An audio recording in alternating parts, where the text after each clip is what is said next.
Are you the person who looks at safety parameters in your car like this?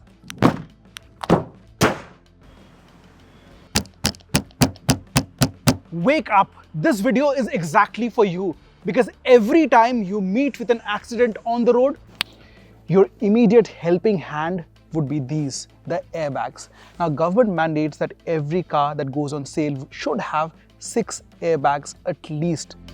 The placement of those airbags you can see in this cutout section of Punch, where 2 airbags are on the dashboard, one for the driver, one for the front passenger. There's also side airbags.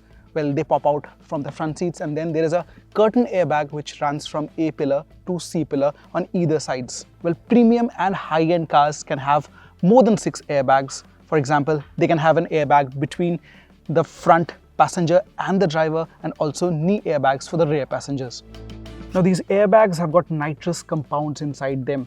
When the car faces an accident or an impact, a chain reaction begins. They burst out, swell up within seconds, and minimize the impact of the crash on the passengers. But amid all this, just ensure that you're wearing a proper seat belt.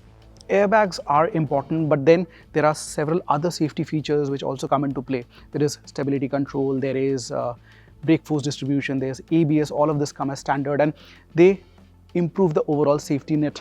But something that you cannot miss out on and cannot see every day is this. This basically is a BIW, body in white, or in simple layman's term is the shell. The shell has got different color coordinates, and they are not mere coincidence or for fun, but they showcase the kind of steel grade used across the body profile. These are ultra high strength steel, and they have been put strategically at key impact areas. Now, A pillar is important because once the impact happens at the front end, the energy dissipates in either section. So this has to be the strongest. So is the side pillar. In case of a side impact, this plays an important role. The floorboard has to be stable. You see 2 grades of steel used to make the central tunnel, and also reinforcement to the floorboard area. Comfort and convenience are good, but never ever compromise on the safety of your car.